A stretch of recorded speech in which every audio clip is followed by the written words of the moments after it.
we welcome you on into another episode of the Big Time Sports Podcast Show. It's Mitch Spinell and Mitchell Balla here for the 72nd time, giving you the latest in the world of local, collegiate, and national athletics. Mitch, it's good to be back here. We have our last episode of the week. We have much to talk about here as the middle of the week has brought us some early season games in baseball, some postseason basketball, and some other stories coming out from the sports world.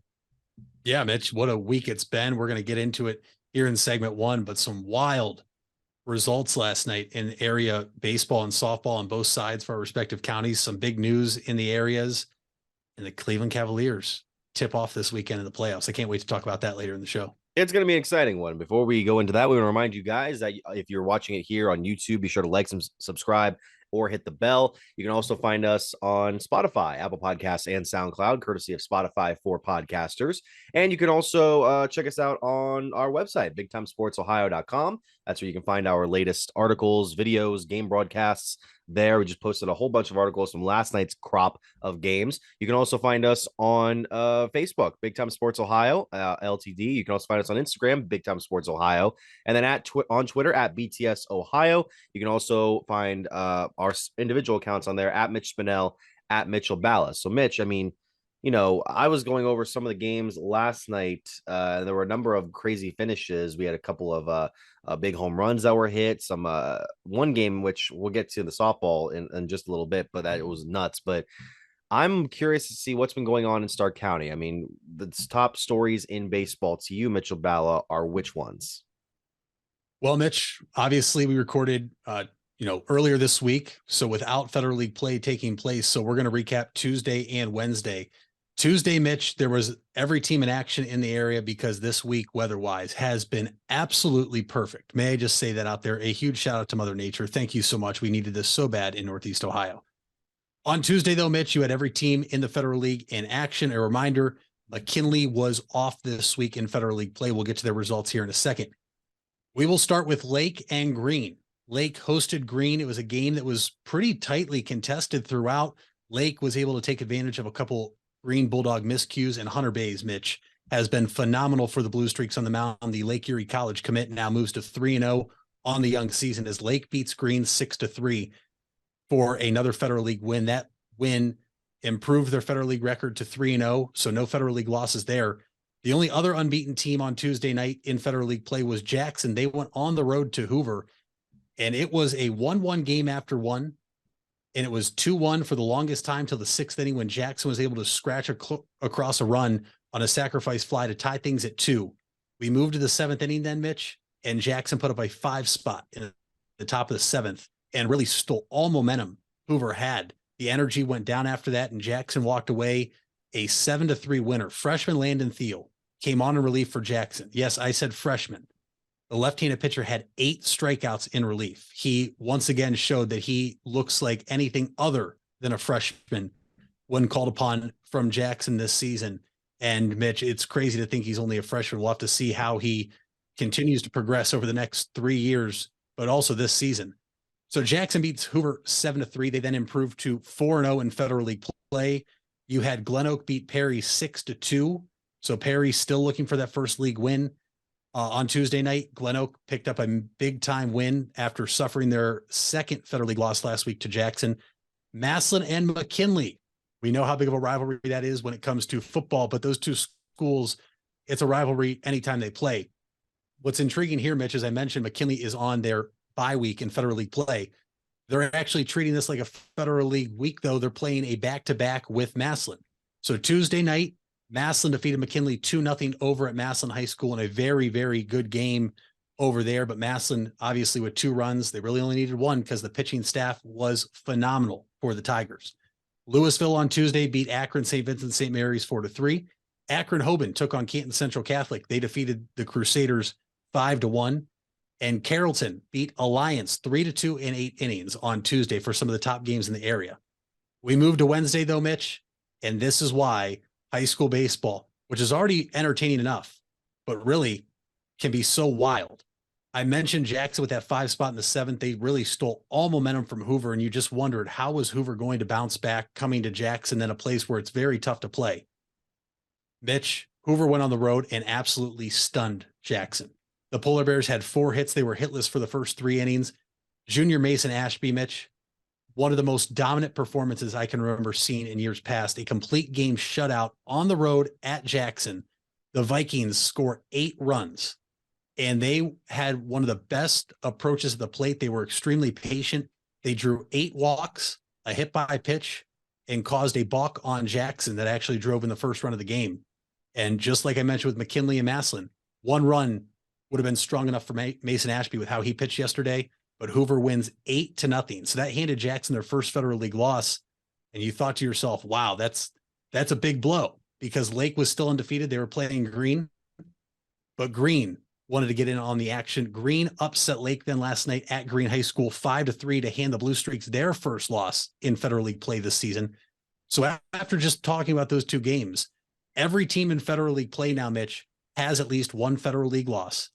And 6 of the 7 teams in Federal League play have at least 1 Federal League win now. And so now this is crazy, because you still have 4-5 more weeks of Federal League action, and anything can happen now. There's a number of teams, Jackson and Lake respectively, that control their own destiny, because those 2 teams still have to play. You also had Glen Oak beat Perry 13-3 last night. So Glen Oak is still there too. And don't forget, they will still play Jackson one more time this year. When, that will be determined later on in the season. Their second game of last week was rained out. It'll probably be played at the end of the season, because no coach really wants to play 3 Federal League games in 1 week. And I can totally understand that. Maslin beat McKinley at Thurman Munson Memorial Stadium yesterday, 5-3. Louisville, in a back-to-back with Akron St. Vincent St. Mary's, beat the Fighting Irish 9-0. And then Alliance flipped the script on Carrollton. They defeated Carrollton 5-3 last night for some of the area scores in baseball. There's a lot of games to cover in Stark and over in Tuscarawas County on the baseball side. And many things were happening beginning on Tuesday, where you saw Dover be able to take on Meadowbrook in a mercy rule shutout, 12-0 in 5 innings. Mason Gruel had a complete game shutout in that performance. He struck out 4 Colts batters in the game, while Hunter Edwards took Colts pitching yard for a home run, while finishing with 4 RBIs on the game. Ethan Kelliker added 3 RBIs and a run scored for the Tornadoes. The Tornadoes had 5 other batters even record an RBI for them as well. Then on Wednesday, we even go out to the Pac-7, where Northwest was able to tie their matchup with Fairless up at 2-2 in the 7th inning before taking down the hosts in the top of the 8th in a 3-2 final. Now, Northwest started a pitcher named Evan Cannon, but he was quickly switched to Aiden Robinson. Cannon got off to a bit of a slow start in that one, and then Robinson shouldered the rest of regulation play. 6 innings, allowing 2 hits and 1 unearned run, while striking out 8 Falcons players. Carter Magyarix had 2 total Ks and a walk in the bottom of the 8th to close the victory. And then Jacob Wells was able to drive in both runs for the Indians, or drive in a pair of runs, on a single and a double, even though Ethan Lotzenheiser went yard for the Falcons in the loss. Speaking of walk-offs, well, this wasn't a walk-off for Northwest, but it was a walk-off for Minerva. Isaiah Frazier, not only did he have a 6-inning performance against Salem this past Wednesday, but he was able to hit a walk-off single as the Lions won 3-2 over the Quakers.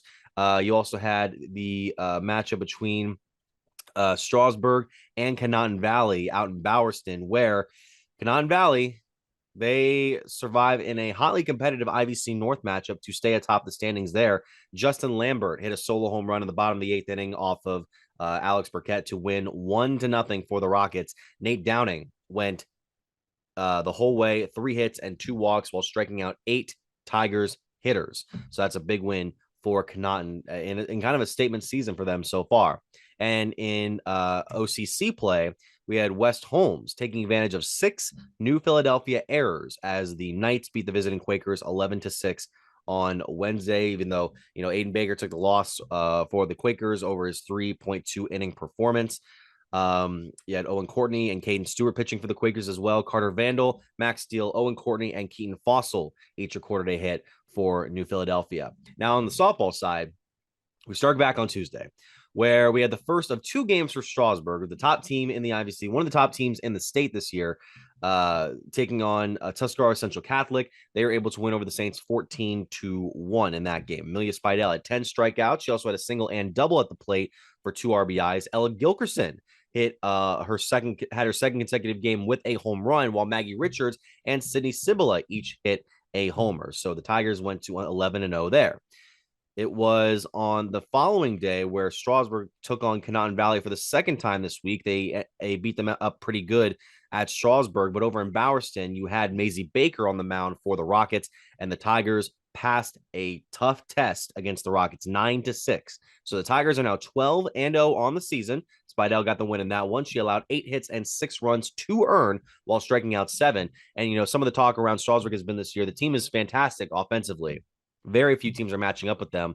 The errors have been costing them a little bit. Just a run here, a run there, to the point where when it becomes tournament time, I'm sure that'll be kind of the thought point for some people in the softball program for Strasburg, if not the softball fandom.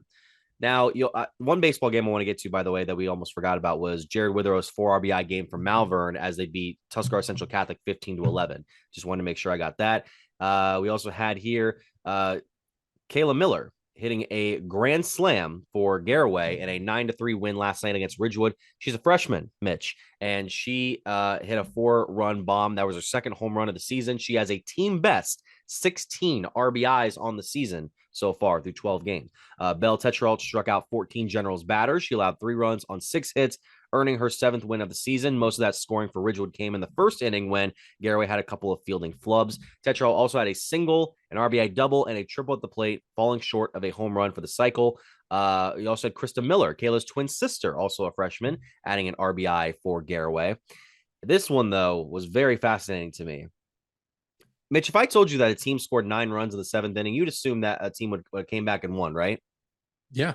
Well, they didn't. Tusky Valley was able to stave off Sandy Valley last night, 11-10, despite being up 11-1 going into the bottom of the 7th inning. They scored a few runs in the 7th, which is why you think it's the mercy rule. It wasn't. But give credit to this Sandy Valley squad. They were able to try and maneuver a whole bunch of runs in the last inning, but Tusky buckled down, dropped Sandy's record to 2-5 on the year. That's 1-4 in IVC play. Kyra Garbrandt went 3 for 5 for the Trojans with 3 singles and an RBI, 2 runs scored. Naomi McReary had a single and a triple to score a pair, while Teresa Petro hit a single and a double for 2 RBIs and 2 runs for the Cardinals. And Jasmine Rock had a pair of singles for an RBI and a run. McKenna Burke has been shouldering every inning for Sandy Valley this season. She went the distance, allowing 10 hits, 11 runs, 3 earned, because the Cardinals sustained 10 errors for the contest, while Tusky Valley had 5 fielding flubs. Burke also walked 2 while striking out 6. I mean, it's been an interesting time in the IVC when it comes to softball. And by the way, I should mention Indian Valley beating Tri-Valley 5-0 on Wednesday night in Dresden. Mia Rose pitched in that game. She also she had 8 strikeouts. She allowed 3 hits. She also hit a 2-run home run late in the game. That boosts Indian Valley's record to 6-1. I mean, that's softball in my area. I want to know what's going on in Stark County for softball from you, Mitch. Well, first off, before I mention any of the scores and some big games that happened, you mentioned twins that are both freshmen, Mitch. Yes. I mentioned freshmen up here. It seems that as much talent as we have here, the future is already bright for a lot of teams and players here in the respective areas, which is crazy to see, because it's not often, Mitch, that you see freshmen at any level shouldering a big task for any of their varsity programs. So this is very awesome to see, and I'm excited to see how these athletes and their programs continue to grow in the years coming. There used to be a phenomenal freshman up here. She is now a senior, Mitch, when we're talking about softball now. That is Julia Gossett of Jackson. Gossett is a Purdue commit. She has been phenomenal. She does it all for Jackson. She has done it all already this year for the Polar Bears. And she did it again on Tuesday night, Mitch, when Jackson traveled to Hoover, a place that a lot of teams can never win at. And for good reason. Hoover has been an absolute powerhouse for a number of years in softball.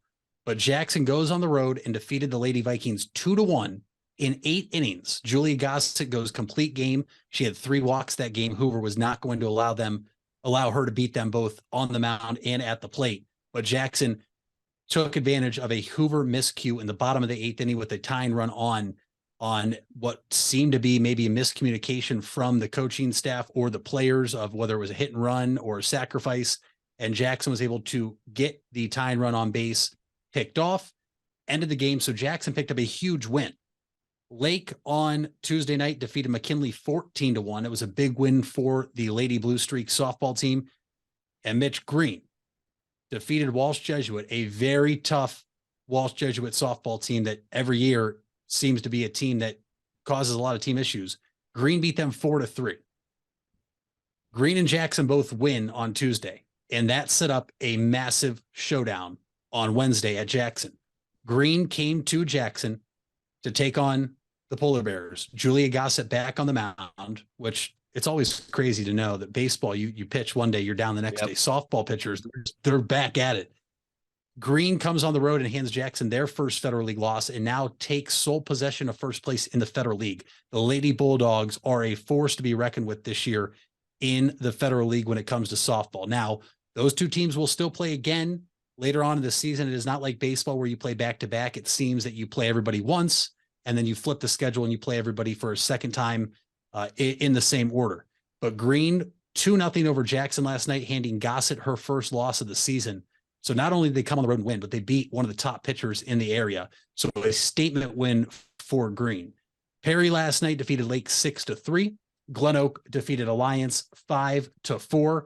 You had Central Catholic losing a thriller, Mitch, 14-11 in extra innings. They played 8 innings yesterday. Ellett on the road defeated Central 14-11.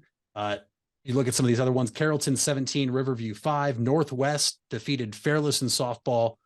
Almost looks like a football game. 24-6 was the final there. Lots of runs scored for Northwest. 2 went 9, 1, 2, 9, and 3 scored in respective innings. So 2 9 spots for the Lady Indians.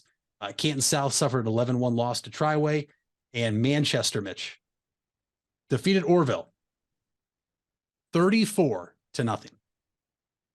was the final score in that softball game last night. Manchester scoring 11 in the first, 7 in the second, 15 in the third, and then tacked on one more in the fifth for their 34-0 win. 34 runs on 18 hits for the Manchester softball team.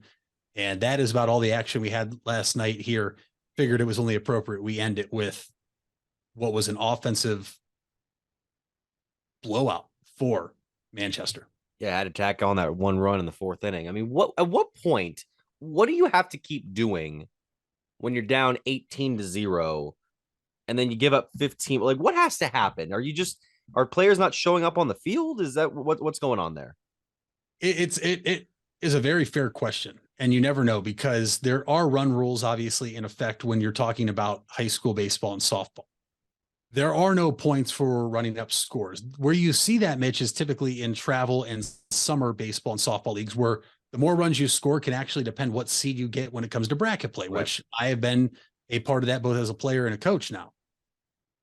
It begs a very fair question of when enough is enough. Typically you see it in baseball games around here. Coaches will stop stealing, even, you're going base to base on base hits, but sometimes there's just no answer. And you can't go base to base if your team is hitting balls over the fence where you have to round the bases and touch home plate after that happens. But 34-0 is by far the biggest exclamation point and margin of victory we have seen so far this year.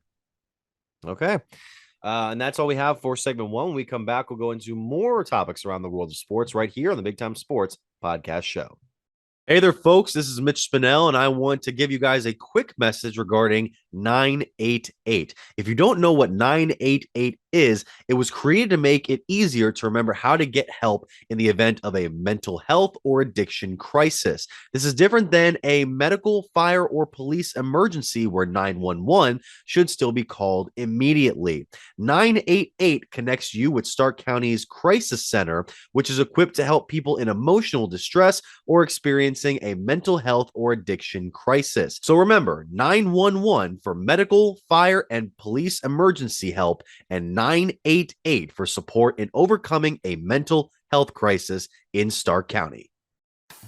Buying a home has never been so affordable with record low interest rates. Hartzler's Quality Housing is ready to put over 40 years of experience to work for you. Family owned and operated since 1978, Hartzler's has a wide selection of model homes on site with a knowledgeable team to help make your new home a reality. Open 6 days a week. Visit them off I-77 in Dover or online at hartzlers.com. Hartzler's Quality Housing. Quality from start to finish. You deserve the best. And at Ferris Chevrolet, Buick, Cadillac, Toyota, that's what you get. We consider you, the customer, to be part of our family. Anybody can make promises, but when you visit Ferris, you get the Ferris deal from a Ferris wheel. So if you're looking for a car, truck, or van, think Ferris.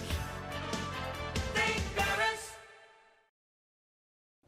You invest a lot in your home and vehicle purchases. Van Nostrand Young and Associates want you to feel secure should anything happen to those investments. We partnered with providers like Grange Insurance and other industry leaders to be sure you're presented with the most complete coverage to fit your needs. Because we're not only here to protect the items you invest in, we're here to protect your future as well. Call Van Nostrand Young Insurance in North Canton at 330-497-1867. We all have 206 things in common. Our bones keep us up and moving. And we at Cleveland Clinic Union Hospital care about every single one of them. From the tip of your finger to a brand new hip, our orthopedic experts will keep you going while keeping you safe. For every break and breakthrough, for every bone and joint, for every care in the world. Get the care you need when and where you need it. Visit unionhospital.org. Wendy's without the Wendy's app is like Nugs without the sauce. Or a Frosty without the fries. Or a hamburger without the fresh beef. No! Level up. Get the app to order ahead, order delivery, earn free food, and get app-exclusive offers. One app, all the Wendy's. Offer for a limited time at participating Wendy's. Terms apply. App registration required. Fresh beef available in contiguous U.S., Alaska, and Canada. Vive Auto Sales, located on West High Avenue in New Philadelphia and Cleveland Avenue in Canton, is a used car dealership committed to getting financing for everyone. We give every customer that walks in our showrooms a prime buying experience, no matter their credit score or financial situation. Current inventory can be viewed at www.wefinancenow.com. Check out our Facebook pages for the most up-to-date information about upcoming events and promotions happening at Vive Auto Sales. Get out of the dugout and onto the field with help from Velocity Sports. Velocity Sports is a baseball and softball training academy with locations in North Canton and Canal Fulton. Our new Canal Fulton features 10,000 square feet of training space with 6 cages for hitting and pitching and a large commercial weight room. Velocity Sports will sharpen your skills and get you in the starting lineup. For more info, go to velosportsohio.com. And we welcome you back here to the Big Time Sports Podcast Show. It's Mitch Spinell and Mitchell Balla here, now with a special guest on the show. He is now the newly appointed head coach of Canton McKinley's boys basketball program and is Sean Weatherspoon here on the Big Time Sports Podcast Show. Coach, we really appreciate you taking the time to join us today. Hey, thank you, man. Thank you for having me on. Of course. I mean, we're now going into a new season where you get to return home to your alma mater, Coach. Obviously, you're a part of the state championship boys basketball team from 2005. You get to return after a season in Alliance, a couple of seasons over at Maple Heights. And now you get to rejoin a program that is still kind of building itself up from last season. When you look at this team, Coach, what do you think are the similarities to these guys that you're taking over compared to some of the guys that you were able to play with the Bulldogs back in the mid 2000s? I know. I think definitely, the athleticism. The way they play the game as far as how to play hard. Getting up and down, defensive pressure, things like that. But Canton McKinley basketball is playing hard defensively, getting up and down the floor, rebounding at a high level. And that's why, I'm going to try to, definitely get back, how I play with my teams. And that's what I'm going to have with my coaching staff. Coach, first off, congratulations on, coming back home to a place that you played at and had a very successful athletic career. What have you been able to take since you were an assistant on staff at McKinley and then at Maple Heights as a head coach for a few years, and then this past season at Alliance, that you think is really going to help you now build this program back up to where you'd like to see it? I think the biggest thing is just patience. When I first got the Maple job, I wanted to turn it over, overnight. I wanted to, make it a powerhouse say overnight. But I know, having experience now working at Maple Heights and also working here in Alliance for a year, it's going to take time. It's going to take time for kids to adjust to my system, to adjust the way I, how I coach and things of that nature. So, the biggest thing is just patience, man, just preaching that, not only to my players, but to my staff, in the community as well. Well, Coach, you come back from a season with the Aviators where you guys were able to do some very good things. You got a share of the EBC title among your other successes. I mean, when this whole process with the McKinley job came to be, was there a thought process for you in obviously there was a thought process for you in taking the job, but coming off of just one season with your guys at Alliance, a team which you seem to really embrace and really have a good time with, how difficult was it to make that decision in terms of taking another job away from Alliance? I mean, definitely a tough decision. I definitely had a couple sleepless nights. Definitely went back and forth on things. I had a great year over here, man, in Alliance, man. The kids were great. My staff was great. The community was great. It was probably the toughest decision I had in my coaching career thus far. But I'm a true believer in God. I'm a true believer, you're supposed to be where it's supposed to be. And I think right now, the time is right now for me to be at McKinley. Coach, you mentioned, patience. It's hard to do it overnight. Like you said, you wanted to do at Maple Heights. Looking at this past season at McKinley, there was something uncharacteristic that we saw in Federal League basketball. Typically, the field house at McKinley is one of, if not the hardest road venue for teams in the Federal League to come into and play at. This year, though, a few Federal League teams came on the road to McKinley and beat McKinley handedly. How do you go about restoring the tradition and just the entire atmosphere of the field house for what it was like when you were there as a player? Well, first and foremost, it starts with, hard work in the off season, getting these players developed, getting these players to buy into, the McKinley basketball way, what I am accustomed to, and what, the fans are accustomed to as well, but also, winning cures everything, so hopefully, we put things together this summer, build upon that, and then, into the fall, preseason, things like that, and then, come out. It's some excitement, right now. People are excited about me getting the job. The community's there. But again, like I said, I just want to preach patience. It's going to take some time to get it back to where we know it should be and where we know it can be. But when we do it, hopefully, it can be back, that atmosphere in the field house can be back to how it used to be. Well, Coach, we were going over some research before the show. We caught one of our tidbits here was obviously your days as a player was under then McKinley head coach Dave Hoover. Were there any particular aspects of the way he was able to coach you and your teammates that you have kind of really compartmentalized into the way you coach your guys over the years of experience that you've had? Definitely, what I take from Coach Hoover is the preparation side of the game. He had our teams prepared, from top to bottom. We knew our opponent, in and out, whether it was their offensive sets, their defensive strategies, the player weaknesses, the player strengths, what they like to do out of timeouts, all those type of things that you have to prepare for.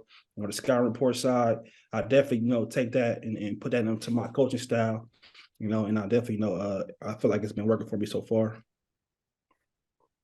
Coach, usually something that makes a coach so great for his players is how not only they get their players to buy in and really have successful athletic careers, but how a coach can also set their players up for success once their playing days are over, because playing days end eventually for everybody. Right. You were somebody that had a very successful career at McKinley, went on to play collegiate basketball, and obviously your career ended a little bit sooner than you would have liked with an injury. How do you go about taking the experiences you've had and helping your student athletes now, whether it's going to be playing college basketball once they're done at McKinley, or whether once they play their final game at McKinley and go into the real world, whether it's college or work right away? How do you take your experiences and kind of help them and show the players what is after basketball? Yeah, definitely. I'll just try to preach, the importance of academics. Like you said, the basketball stops at some time and you have to have something to turn to. Academics is very important to me. I don't take that lightly. Student athlete, you're a student first before you can be an athlete. And that's what I preach to my players. And also, man, not taking a day for granted, also trying to, get better each and every day, so you can put yourself in a position where, you can go to college and get your college paid for from the game of basketball. Just preaching, not taking anything for granted, and also, the importance of academics. You know, Coach, we ask this frequently to a number of other coaches in our area, new and veteran. We always kind of ask them the same thing. It's like, what can we expect from your players this year? But I also want to kind of go into, what do you think we can expect from you and your coaching staff this season, the way you guys present yourselves, as well as the way you guys teach your players into being not only the best possible players, but the best possible teammates? I mean, the first thing about myself and my staff is we're going to have high character. We're going to carry ourselves with class. We're going to represent Canton McKinley and the city of Canton, to the utmost. And that is going to be a replica from what our players are going to do as well. We're going to respect the game. We're going to be very prepared. We're going to be very intense, because, we want to turn this thing around. We want people to get back in those seats in the field house. We want, the city to continue to support us. I'm going to have a very passionate staff, a very dedicated staff to this game plan to get Canton McKinney back to where we know it's supposed to be. Coach, so does that, assuming you have your staff, picked out already, are there a couple pieces you're still looking to put together, or is everything kind of finalized for what you're going to go with into the summer as the head coach of the McKinley Bulldogs program? It's still some pieces I'm working out. Just getting the job officially on Monday. This week has been pretty busy. As far as different interviews and obligations, things like that. But I'm very excited about getting my staff finalized. I'll be seeing the players today at Open Gym. Very excited about that as well. It's like I said, it's getting finalized now. But we're gonna have some good people on my staff. And then finally, Coach, my last question for you is, obviously you played in the Federal League. Since you played and where it is now, a few teams have left. And when you played, a few new teams have entered. Is it too early to kind of take away in looking forward to just how valuable and how meaningful every Federal League game is? Or, are you excited at the task knowing that there's never an off night in the Federal League now that you're back coaching at McKinley? Definitely excited. Definitely excited for the challenge, man. The Federal League is a great league, man. Great coaches, great players. Like I said, the physicality, the toughness you got to play to win in that league on a nightly basis is what I signed up for, and what I want to do. And I'm very excited about the challenge, man. And I'm very, eager to get my guys prepared, to take on those teams. Well, Coach, we do appreciate you taking the time to join us today. And we wish you the best of luck for the upcoming season. Hopefully many seasons more at your alma mater. Thank you. I appreciate you guys for having me on. Thank you, Coach. And that is Coach Sean Weatherspoon on the Big Time Sports Podcast Show. We'll be right back right after this. The Furby Electric Supply Company has bright ideas for your home. Save money by converting to energy-efficient electrical products or add ambiance with beautiful lighting features. It begins with a professional consultation and a visit to the Furby Lighting Showroom. Then certified Furby contractors complete your project right and on time. Since 1934, 4 generations have built a reputation of quality and trust, and they offer emergency services too. Just visit Furby.com. That's F-U-R-B-A-Y. The Furby Electric Supply Company. You asked for it and we listened. Buckeye Career Center is now offering Certified Nail Technician as an adult education program. This 216-hour course begins in November and will run Tuesday through Thursday evenings from 5 to 9 p.m. Learn manicures, pedicures, infection control, salon operations, and more. Other part-time certification courses starting this fall include phlebotomy and welding. Call 330-339-2288 to register or visit BuckeyeCareerCenter.org for more information. If you're looking for a new or pre-owned car or truck, why not see the Parkway Auto Group? Parkway is a special group of automotive experts with 8 brands to satisfy your needs. Come see the difference at the Parkway Auto Group on Commercial Parkway in Dover. 8 brands and 1 family. It's Parkway Auto Group. Fall is in the air and part-time career enhancement courses at Buckeye Career Center are on the horizon. Registration is now open for Introduction to Beekeeping, Basic Small Engine Repair, and Sign Language. These part-time offerings run on Tuesday evenings and begin in November. Let Buckeye Career Center help you learn a new skill or advance your current skill set. Call 330-339-2288 for more information or to reserve your seat in one of these or our other part-time classes. You matter. Everyone plays a part. We all have a role. Each of us can make a difference. You do matter, and the best way to have a positive impact is to pay it forward. With each of us helping one another to cope, feel better, and know that we belong. Pass on the positivity today. Tell someone else they matter too. Alt Care. Alt Care, Alt Care. Where you matter. We all have 206 things in common. Our bones keep us up and moving. And we at Cleveland Clinic Union Hospital care about every single one of them. From the tip of your finger to a brand new hip, our orthopedic experts will keep you going while keeping you safe. For every break and breakthrough, for every bone and joint, for every care in the world. Get the care you need when and where you need it. Visit unionhospital.org.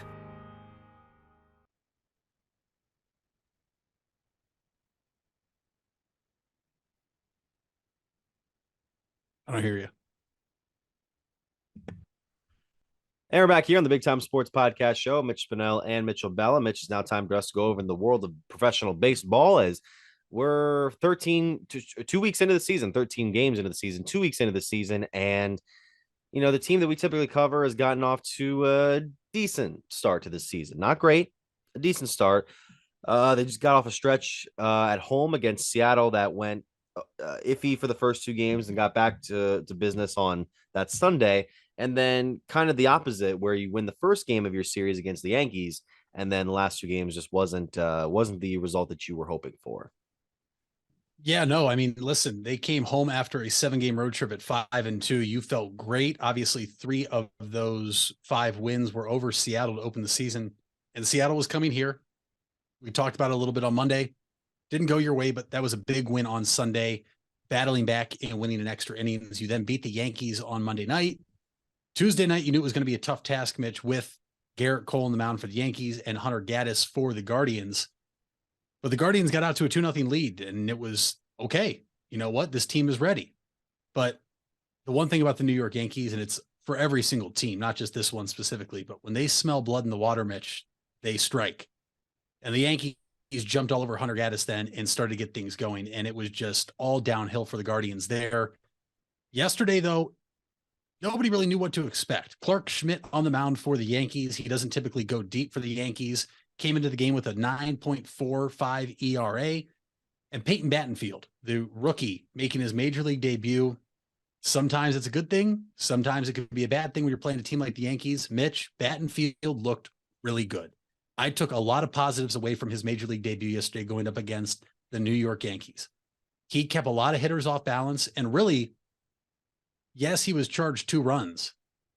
1 is what he should have been charged with because there was the mishap and nothing you can do about it because umpires are in play, but a relay throw from center to Jimenez, and Jimenez tried to fire it home to cut down the first score. It hits the umpire in the head and deflects towards first base, allowing that second runner to come across and score. He went 2 times through the Yankee lineup, giving up 2 runs, Mitch. To me, in your major league debut, that's a great job. He left with the lead. He could only get the win. And then the Yankees do what the Yankees do. And Franchi Cordero with just another home run. And what a turnaround it's been for him this year for the New York Yankees. He all of a sudden has just re-energized that lineup, and he has made a name for himself in that lineup. The Guardians leading 3-2, then 3-3, and then the 9th happened. And Ahmed Rosario wasn't in the lineup Tuesday, Mitch, and he had looked lost at the plate, if we're being honest, up until after Monday's game. And so they gave him a day off, and he starts the game with a nice play at short in the first. He hits a home run to right center field, and you thought, wow, that mental break that baseball players sometimes need was much needed. But then, unfortunately, he had a very costly throwing error in the top of the 9th inning that allowed the go-ahead run to move into scoring position. Oswaldo Cabrera, for some reason, I know he's very young still, but I feel like he just kills the Guardians. He at least did last year in the playoffs. Comes up and just obliterates a ball from Emmanuel Clase off the right field wall to score the go-ahead run. But Mitch, the Guardians had a chance, and there's no better way to make up for your error than at the plate. And Rosario had a chance with the bases loaded and 2 down, and then unfortunately chased his kryptonite, which is a ball outside and away from him for strike 3 after the Guardians had loaded the bases up. That loss hurt. to me, because that was a game the Guardians really should have never lost. And you had kept the New York Yankees quiet for the most part, which is always tough to do. And you had an opportunity there to tie, perhaps take the lead and win the game in the ninth, but they just could not come up with it there. But at the same time, you're 7-6, Mitch. This is a team over the years under Terry Francona that typically does not start off well in the month of April. This is a team that catches fire, in the summer, dog days of summer, all the way down the stretch into the fall. 7-6, I'll take. You now go into 5 straight series, though, Mitch, where if you do not win the series, I'm not asking you to go on to sweep every game. I'm not asking you to win 15 in a row. The Guardians need to win the series because they play the Nationals, the Tigers, the Marlins, the Rockies, and the Red Sox. 5 teams you are clear, cut, and far away better than. And you need to go and win these games, even if they're on the road. Obviously, at Washington, at Detroit on the road. They come home, play Miami and Colorado. And then they go to Boston. And after that, they go to New York. Mm-hmm. This is a really good opportunity for the Guardians to take advantage of the weaker schedule, much like another team in baseball has done so far. But they just look unstoppable right now in the Tampa Bay Rays. But that's why I'm okay with 7-6, because you played some tough teams. The Mariners and the Yankees, both playoff teams from last year. You've already gotten your series out of the way with the Mariners. And before the second week of May, you're going to have your series done with the Yankees for the entire season, which is pretty crazy in my opinion. But the Guardians need to go out and beat the teams they should take care of now. Well, I was looking at the schedule here after that Yankees series. By the way, starting on Friday, May 5th, you'll have a 3-game home stretch against the Minnesota Twins, who are currently leading your division at 8-4 right now. Now, Minnesota's pitching this year very, very good. They're second in the American League in ERA at 2.50 combined between their starting pitchers and relievers. I never thought that the Guardians would run away with the division this year. I never thought that they would win by 10 games, like some people were predicting. After seeing what Minnesota's been able to do in stifling certain offenses like Houston and Chicago, I'm taking notice right now. And how, at what point do you think we should be concerned about the Twins becoming a legitimate threat to Cleveland in the standings this year? It's still early. This same exact thing happened last year. Minnesota was leading the division for really the first few months, Mitch. Obviously, April, a couple teams were probably floating up and down the standings, which is typical. The Twins did this last year, and then the Guardians made them pay in June and July, and that's kind of when the Guardians flipped the script. And so that's still possible. But the Twins, to your point, the pitching has been phenomenal. They've shut down the teams they've played, and their hitting has come alive. I'm not concerned yet, but now if we get there in a couple weeks when they come to Cleveland for the first matchup of the season and they come in here and sweep us, that to me would be cause of concern. There's already been talk of, did the Guardians lose the Yankees because they're still in their heads from last year in the playoffs? I don't think so, but it's a fair, point to maybe consider, and maybe we'll see when they go to New York. But if you're going to talk that way, are the Guardians still in Minnesota's head? Because don't forget what the Guardians did to the Twins last year. They absolutely toyed with them. It looked like the Twins had multiple games won, and the Guardians would mount these comebacks, walk off on them. I mean, I still remember the Andres Jimenez walk-off home run where the Twins broadcast goes, and we had enough of the Cleveland Guardians, just because it did not matter what the score was. The Guardians were mounting comebacks and defeating the Twins. And really, that was when the season turned and you thought, okay, we might win this division. And the Twins just crashed then and couldn't recover. We'll have to wait and see. Their Achilles heel last year, Mitch, was the bullpen for Minnesota. Can their bullpen hold up? So far it has, but their starting pitching has also been great. It's still early. I typically wait till about mid-May, end of May, into June of when you kind of start to worry about where you're at. But Mitch, the biggest question now is, after seeing Savali go to the injured list, after seeing McKenzie transferred from the 15 to the 60-day injured list, which doesn't mean a whole lot. It's retroactive to when they first put him on there. He's still, it looks like, could be in line to make or rejoin the team when they really originally expected him to. But when do you start to question if we have enough pitching? Because right now that could be the Achilles heel. Now, Battenfield looked great yesterday. Gaddis has had a nice start in Oakland, a little bit shaky in Seattle. Obviously not a good start against New York. But Mitch, when do you maybe push the panic button of where do the Guardians go in terms of this rotation? Well, if they didn't have number of guys that they could pick up from AAA or maybe pull out of the bullpen, I would be worried. We saw this last year where guys like Gaddis and Curry late in the year were able to shoulder a couple of games. I definitely don't want them to be doing that thing they did last year where they would bring in a guy out of the bullpen to start 2 innings and then have someone go the rest of the way too early in the season, have that maybe settled in for like May, June, July, if necessary. I don't know. I think the pitching, there is cause concern when 2 of your starters are going to be out for at least 2 weeks now.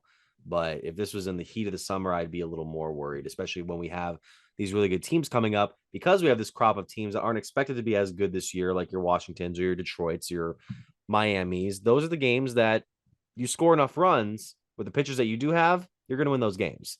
The key is just for the Guardians to string enough hits together, enough runs on the board, try to work that lineup enough to where it can be more efficient. I mean, we saw Rosario, we mentioned Rosario. It's just, he's had a tough year so far in that 2-spot average of 204. Slash line finishes out at 254 and 278. Just that 1 home run, 4 RBIs. I mean, if we just put him down to like a 7 or 8, maybe it could work. But then you got to bring up somebody like an Andres Jimenez potentially into the 2 hole behind Stephen Kwan. Do you move Kwan maybe down to 2? I don't know. Doesn't make sense because he's been a solid leadoff guy. So I'm more focused in on making sure this offense gets enough runs to take down these teams in the next couple of weeks. And then it leads to confidence that you can take on these teams like New York and like Minnesota, that you could score enough to get your pitchers some good run support. And you mentioned the offense, Mitch. Look, we know the style of play this team plays when it comes to offense. Put the ball in play, put the pressure on the defense, go first to third on bloop singles. I mean, we've still seen it already this year, the Guardian style of baseball that we fell in love with last year. At the same time, though, Mitch, I think besides the pitching, the big concern has to be the power. Jose Ramirez last year obviously was phenomenal, and he still is phenomenal. He had 7 home runs in April last year. Jose Ramirez is still looking for his first home run of the season. Josh Bell, the guy we thought we were going to get, put in the 4 hole to protect Jose Ramirez, no home runs either. Now, as bad as he's looked, it's 2 straight days. He's had base hits, extra base hit. Hopefully he's coming around. But the Guardians right now, after Rosario's home run yesterday, now are 29th in baseball with the second least amount of home runs hit, with 6. The Guardians have hit 6 home runs through the first 13 games. Meanwhile, you have Tampa Bay, who has hit 30 home runs already as a team through 13 games. Or 12 games, excuse me. I know we were never going to expect this team to be able to hit the ball out of the ballpark, but you cannot win a World Series if this is the type of power this lineup is going to give you. This team is going to have to get going, and I expect Jose Ramirez to get going eventually. He's still hitting close to 300, which is fine, right? He's still doing the things we expect Jose Ramirez to do.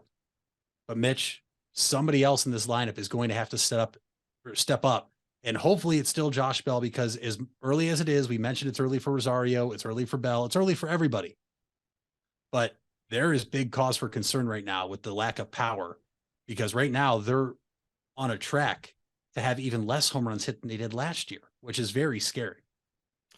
Yeah, Josh Bell had 15 home runs last season between the Nationals and the Padres. I kind of expect him to be around the same this season, maybe 15 to 20, especially with the late start. And I'm looking at the other ones here. Oscar Gonzalez has been really concerning as of late, to the point where Will Brennan's kind of outshined him a little bit in that slot in the right field. And for the Rays thing, it's annoying because nobody's really broken away as the sole power hitter on that squad. They're just, all of them are just hitting enough home runs to beef up that home run total. I mean, Brandon Lowe and Wander Franco each have 4 home runs. Randy Arozarena, Paredes have 3. Yandy Diaz has 3. Ramirez has 3. Harold Ramirez.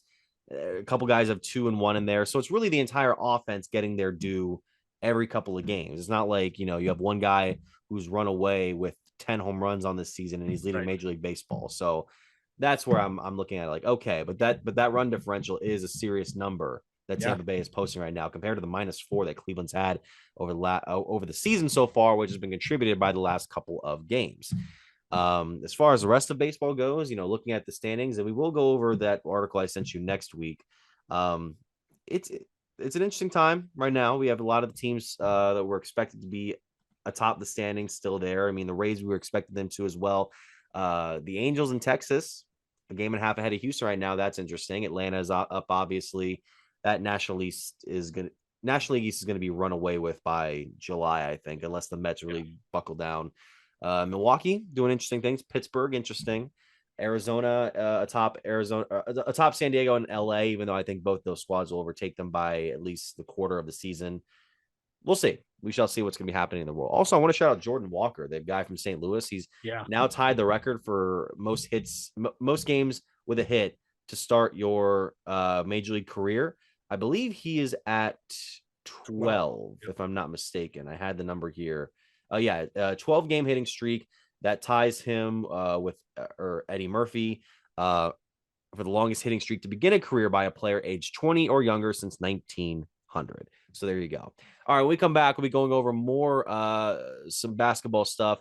And we also had some breaking news here that I'll get to later on in the show. I'm going to keep that as a tease for you guys right after this. Hey there, folks. This is Mitch Spinell, and I want to give you guys a quick message regarding 988. If you don't know what 988 is, it was created to make it easier to remember how to get help in the event of a mental health or addiction crisis. This is different than a medical, fire, or police emergency where 911 should still be called immediately.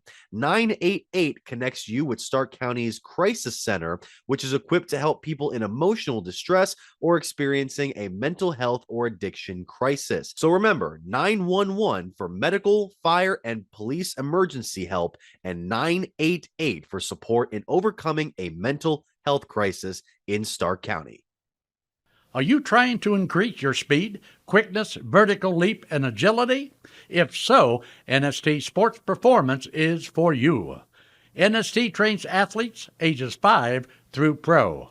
NST designs each program specific to the athlete's needs, goals, and sports. For more, visit nstsports.com. Locations in North Canton and New Philadelphia. It's nstsports.com. It takes a lot of practice to have a winning team. Albin Title has over 100 years of combined experience handling real estate, title, and escrow transactions. They serve Tuscarawas, Stark, Carroll, Harrison counties, and more. So choose Albin Title for your next home refinance, sale, or purchase. They'll get it done quickly and professionally. Contact Albin Title at 330-334-5800 or visit their website albintitle.com. Let them put their experience to work for you. Hard work is something you're accustomed to. Van Nostrand Young understands that principle. Our access is achieved with organizations like Grange Insurance. Safety and prevention specialists utilize our VanCan assessments process to ensure that you and your colleagues are in the best hands. You want the safest environment for your business, and we can guide you there. Call Van Nostrand Young Insurance in North Canton at 330-497-1867. If you're purchasing a new home, the team at Hartzler's Quality Housing is here to help. Take advantage of record low interest rates to make your new home a reality. Locally owned and operated since 1978, Hartzler's Quality Housing has the experience to guide you through the process. You'll find a wide selection of model homes on site to fit any budget. Open 6 days a week just off I-77. You can also visit them online at hartzlers.com. Hartzler's Quality Housing. Quality from start to finish. You deserve the best. And at Ferris Chevrolet, Buick, Cadillac, Toyota, that's what you get. We consider you, the customer, to be part of our family.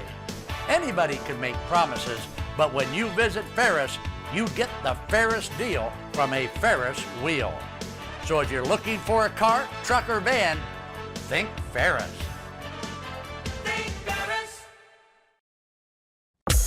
Wendy's without the Wendy's app is like Nugs without the sauce. Or a Frosty without the fries. Or a hamburger without the fresh beef. No! Level up. Get the app to order ahead, order delivery, earn free food, and get app-exclusive offers. One app, all the Wendy's. Offer for a limited time at participating Wendy's. Terms apply. App registration required. Fresh beef available in contiguous U.S., Alaska, and Canada.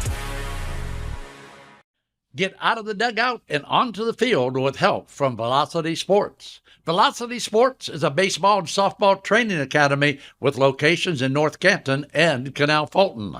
Our new Canal Fulton features 10,000 square feet of training space with 6 cages for hitting and pitching and a large commercial weight room. Velocity Sports will sharpen your skills and get you in the starting lineup. For more info, go to velosportsohio.com. All right, we're back here on the Big Time Sports Podcast Show. Mitch, we just got this news that came across our Twitter timelines here in the last couple of minutes. The Cleveland Browns have announced that the team and First Energy have mutually agreed to end the stadium naming rights agreement. So the Browns' home park will return to its former name that we had known from 1999 all the way to, what was it, 2014 or something around there, Cleveland Browns Stadium. So, I mean, to me, it's not that big a deal. It's the name. I know that we Cleveland fans sometimes like to make big of the names of our arenas, you know, Jacobs Field, Progressive Field, the Q, Rocket Mortgage, Gund Arena. It's the same stadium to me, but there's a lot of people on my timeline right now that are like, this is a massive Browns W. We're back. You know, what's your take on it?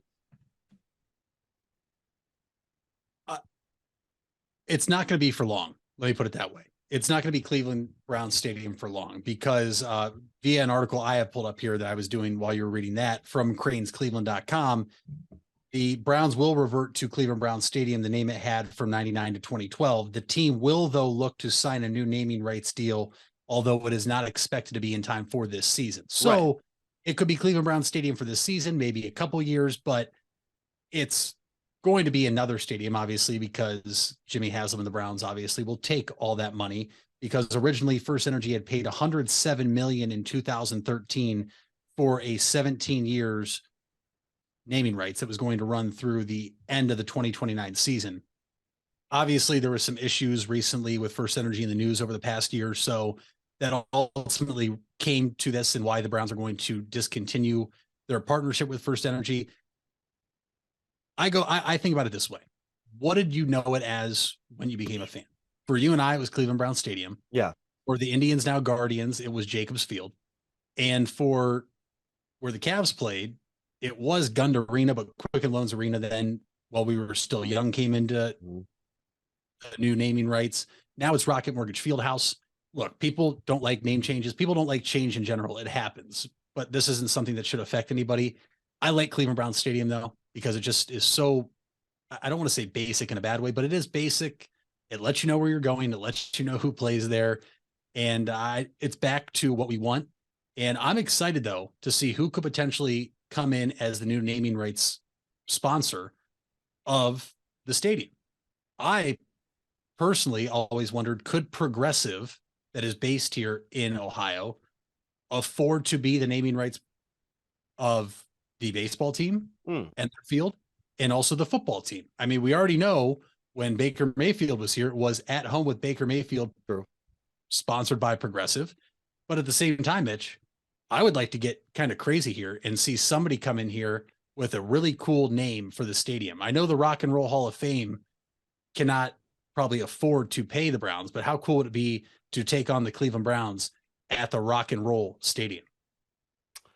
That would be interesting. That was going to be my question as to what company should now take the naming rights. I'm trying to think of a big enough company with enough financial terms that could be willing to put a stake in an investment like this. You can't make it like, you want to make it a local thing, but you can't make it too local and too small that they wouldn't be able to make it out. Like, you're not going to see Rally House Stadium in a couple of years. You're not going to see what's another Cleveland-esque Big Time Sports Stadium. Wait a minute. Now you're making me think of something here. You're thinking of us branching out into a new market, northern of the state. I mean, we've done some business up there, but northern of the state, we really make our claim there. That could be really interesting. I got to call Charlie Jones right now. Yeah, Charlie needs to get on that.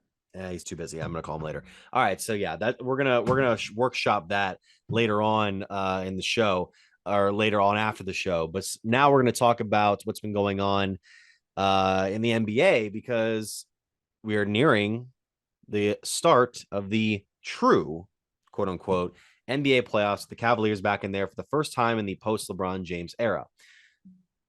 Before that, though, we had a bunch of play-in games over the last 2 days, Mitch. Some of them were very surprising. We kind of mentioned some of them on the air a few days ago, and I unfortunately took some of the wrong choices, so to say. I decided to go with a couple of teams that ended up losing. Obviously, the big one being Miami in their matchup on the first day of these games, and I was shocked that they were not able to beat Atlanta at home. That it was a fascinating game to me, and also the Lakers, kind of as expected, knocking out the Timberwolves. That Timberwolves team was just checked out after what happened at the end of the regular season. Yeah, and listen, I'll get back to Miami and Atlanta, but the people out there say neither of these teams should be in the playoffs. Give me a break. All right. Minnesota, we'll see. They have a chance to rebound and still make the playoffs. But Minnesota's only reason they were in that game was because of how hot they got from deep. It's not like they were in that game because they're evenly matched. Teams just get hot from deep, and that's exactly what happened. Mike Conley had a phenomenal game for the Minnesota Timberwolves. They ran into a guy named LeBron James who did LeBron James things in the playoffs, and we're going to touch on who they play next because we have to talk about that. But the Miami one, Mitch, to me is the most shocking. They were a team, I believe, had won 9 straight over the Atlanta Hawks. And I think for you and I both, and a majority of people out there that watch the NBA, we thought, Miami might just be sleepwalking.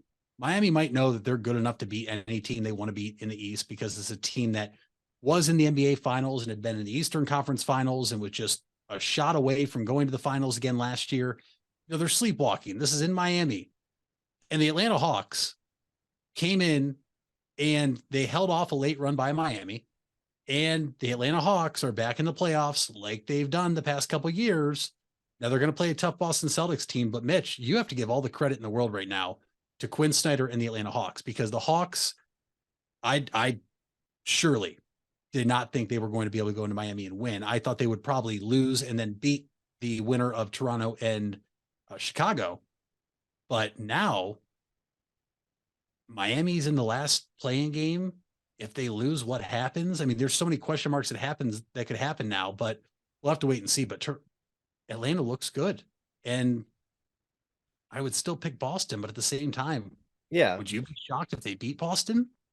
No, and I wouldn't have been shocked if Miami gave Boston a bit of a run in the first round, but now they would have to go into the 8th seed game on Friday for a matchup with the Chicago Bulls, who somebody needs to fire Nick Nurse at this point. I'm sorry. At this rate, how do you give up what was an 18-point lead in the third quarter and just let them roll back and let a Chicago team that was 40-42 now have a chance to make it as an 8th seed? That's insane. I'll tell you how. Going 18-36 from the free throw line is how you let Chicago get back in there. And then also just not guarding Zach LaVine for what seemed like the entire third quarter as he just went off and single-handedly brought the Bulls back into that game last night, Mitch.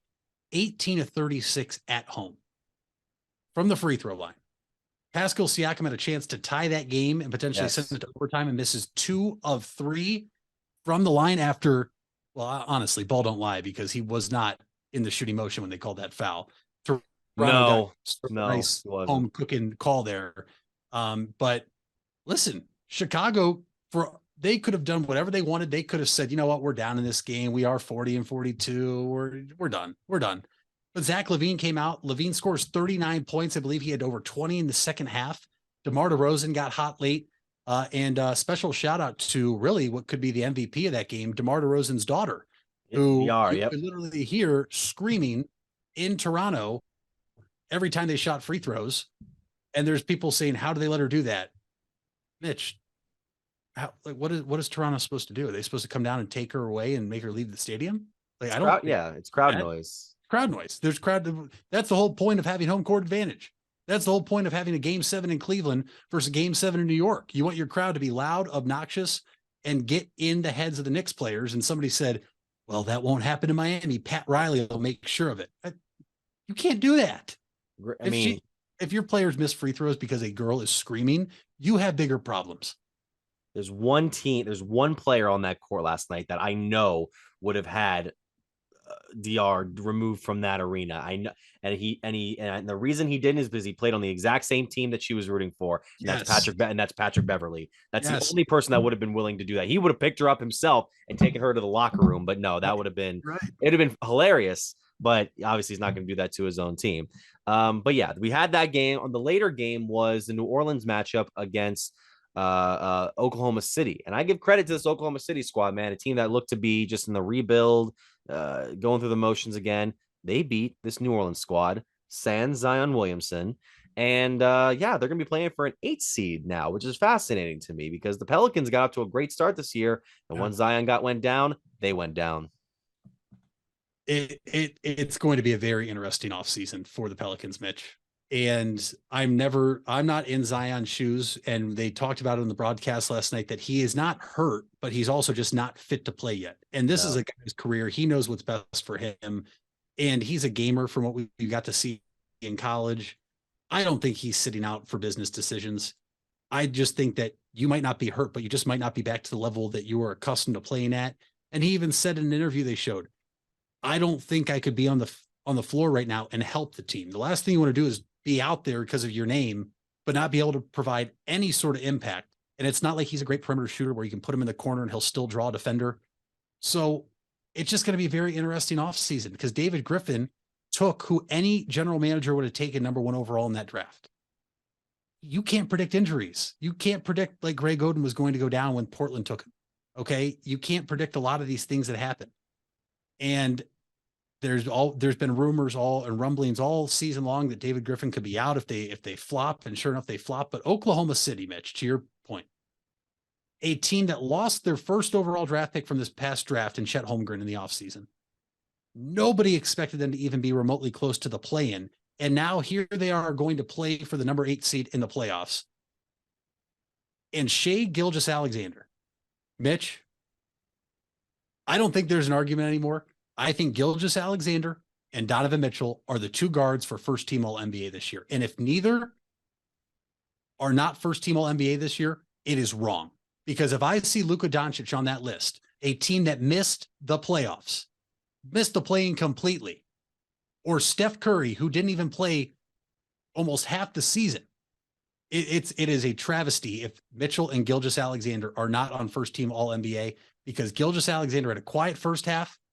I went to bed at halftime, 32 points he finishes with. Josh Giddey, another young player in Oklahoma City, 31 points, 10 assists, was 1 rebound away from a triple-double. And Lou Dort, Mitch. A lot of people remember Lou Dort from the bubble because he was tasked of guarding James Harden in the bubble. And he did a nice job. Mitch, he had 4 threes. He had 27 points.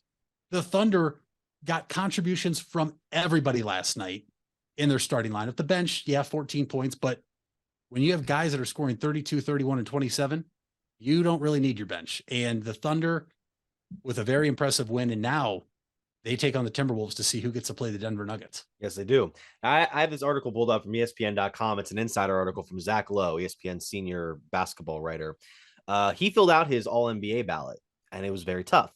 So he has 5 players on his first team, as he normally is. He has Joel Embiid at center, Giannis at forward, Jason Tatum at forward, Shai Gilgeous-Alexander at guard, Donovan Mitchell at guard. So there you go. Now he has Luka in second team. Now this is what he wrote after he listed his picks. He said, the first team is easy-ish. Doncic had the second first team guard spot until the Mavericks just integrated into an unforgettable embarrassment. And you can find this article on ESPN.com's insider section. Doncic is better than Mitchell. Doncic had a better offensive season, though Mitchell matched Doncic's shooting efficiency, parentheses. Mitchell also stole 2 games by committing lane violations on his own intentional missed free throws. He deserves some separate honor for that. No parentheses. Mitchell can never match Doncic's playmaking. Mitchell was much more diligent than Doncic on defense, and first team All-NBA, just about the highest individual honor that exists, doesn't seem the right place for any member of a team who will be best remembered for falling from the conference finals to outside the play-in tournament. Right. So it's like he read your own mind. It's exactly how it should be. We need to listen, I'm not sitting here saying Luka Doncic is not a good player. He is one of the top players in the NBA. There's no disagreeing that. But at the same time, it is a team game, and you cannot reward a player based off his name just because of what he's done. The Western Conference Finals to out of the play-in is perhaps the biggest breakdown out of any team in the NBA this year.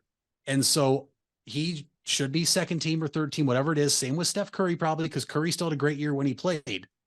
But we'll have to wait and see, because that's only one voter there, Mitch. And that's what's tough. And there's already the leak votes out there about who's getting Defensive Player of the Year. It looked like our own Evan Mobley was ahead in that right now. And some people thought, Jaren Jackson should win it, whatever. We'll wait and see, because obviously a lot more votes have to be tallied here before the awards are announced. But I'm glad Zach Lowe has the same thought process as me. Who do you think, the listeners at home, who do you think should be on the All-NBA team this year? Should Mitchell be a part of it? We think so.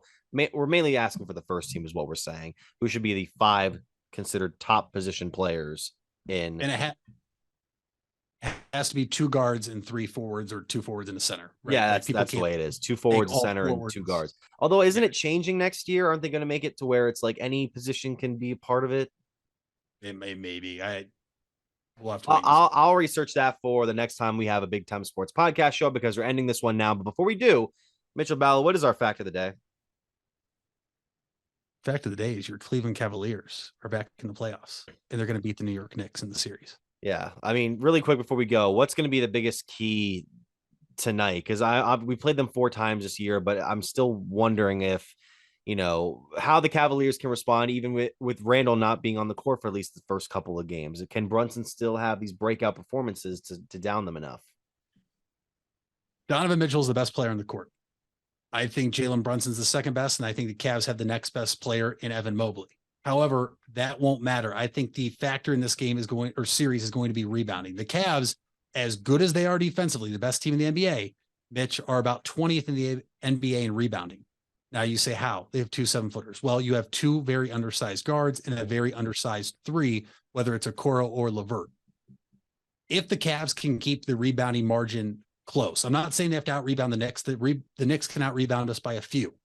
The Cavs will be fine. But if the Knicks start to out-rebound the Cavs by 10, 15 rebounds a game, that is when this Cleveland Cavalier team is going to run into trouble. But we have home court. I really like the Cavs in this series. I think Cavs win in 6. I think they steal 1 in the Garden, and Donovan Mitchell puts an exclamation point and blows some kisses to the Knicks fans, because the Knicks could not get a trade, and we got him. And that is why we're going to win the series. We shall see what happens here. Thank you guys so much for listening or watching the Big Time Sports Podcast Show.